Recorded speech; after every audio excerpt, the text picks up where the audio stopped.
just to wrap up the visualization piece, because I mean, the biggest thing that I want to talk about was basically like how much the internet's grown, all the opportunities it's brought in. Basically, there's a quote from Barrett Line, the guy that made these visualizations, that he says, "Now I hope this map will be a teaching tool on why we need to build a new internet with new core principles built into it. The internet is woven into our society, and by changing the internet, it's possible to change the world."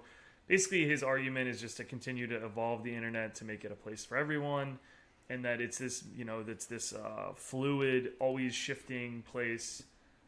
So we need to continue to make it better and more accessible for everyone. So the underlying theme, I think, is very interesting. And then obviously, the visual growths are just kind of like they are super psychedelic is the best way of describing it. So they're pretty trippy if you check it out. But see, I that sounds all good, right? This is I'm going to be controversial and disagree with this guy. Yeah, no, disagreements are allowed. Yeah, thanks. One who likes war. The orcs out there. I think when it comes to designing stuff, you need to wrap the experience around the person rather than the person around the experience, which sounds really hipsterish. It will make sense. So if you look at one of my friends who I want to get on the podcast at some point in the future, his name's Gordon Bandera, who has worked at Mozilla and Google and other few places, and has designed multiple browsers. That's cool. And he gave a talk on. He had this amazing slide, and it had like ancient Babylonian scriptures, and it looked like it was on the palm of someone's hand, and it looked like the iPhone, like side by side. And it's like these are basically information discoverers, right? And it's basically the same size, and it's like nothing's changed in 2,000 or 10,000 years. I don't know where Babylon. This is it was a piece of stone, like with etched in like. Yes, like a graphics. Scroll, but etched in. But it was the size of a phone. That's so funny. You just see like a meme, like original iPhone. Yeah, and they had the iPhone next to each other, and it's like nothing has changed in terms of ergonomically.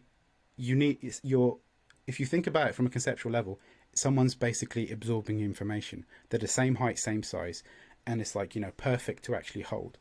It's because you have to wrap around technology around the people. You can't, if you were to make it like this massive, huge tablet, no one's going to read it because it's just not ergonomic to do so. So when he says like we want to wove society and change the world, maybe I'm reading it literally, but you can't change the world. You have to adapt for the environment people are in. Maybe changing people's ideas, like if you're trying to change political ideas, but then that sort of moves away from what this whole experiment that he's done. So I'd say you have to evolve around wrap around the person, and we've spoken about the design system things in previous episodes. Yep. And like the different layers and levels of design systems, like we post that on Instagram as well, so please check that out. So I think you always have to wrap around the person. And so, like, again, it's like two different ways of accessing technology. You have the Asian way, which is the super app. And again, this is quite like stereotypical, like cliche, but just to simplify the message, it's like a keypad with 5 or 6 different key apps that they use. And you have the Western way, which is extremely chaotic, based on this idea of freedom of speech. But you have this search bar, which you have to figure out what it is you're looking for in the hope that you find it. But that's part of the parcel of the freedom to do whatever. And these are completely two different things. And the UIs that's been designed for both of these audiences are wildly different. And one doesn't necessarily work in the other because it doesn't understand the cultural intricacies of that society. So again, maybe I am the one who wants the Warrender. But it just feels that the change to society isn't by changing the society, it's working with the society to progress the society. I totally get where you're coming from. I actually think it's a fair point. So we should reach out and get him on the podcast, and you guys can have a live debate. I'll be the moderator. And scream at each other like like the good old days of the internet and the Yahoo. I remember right? Yahoo War Room, I think it was called, where people just I'd listen on it, and people just AOL chat rooms. It was absolute chaos. I mean, it was funny. Like basically, it almost was like imagine 2 comedians just roasting each other. But the comedians didn't know each other or couldn't see each other.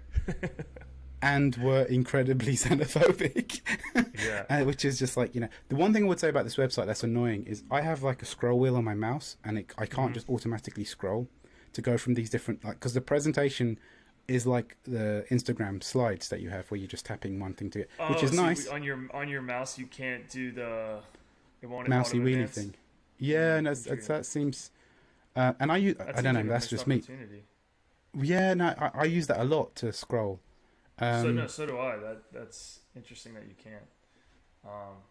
The other thing is, like, I love these kind of presentations, but do you really absorb the information in the way, like, I suppose it's almost like if someone was to redesign the way we read books, that instead of open it from like left to right or right to left, that it's top to bottom, would that be annoying?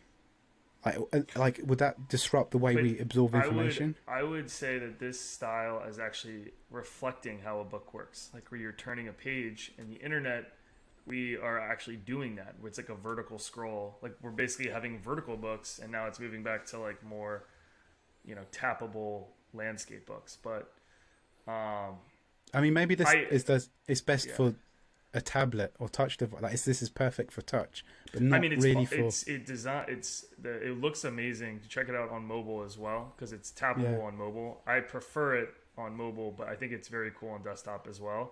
I am in the habit. I've been using this format for a while. But if you tap left and right, you can also use the arrows on your keyboard, which I think is also kind of cool, like similar to like a slide deck. Oh, okay, all right, that improves it a bit. Yeah, I'm being too cruel. No.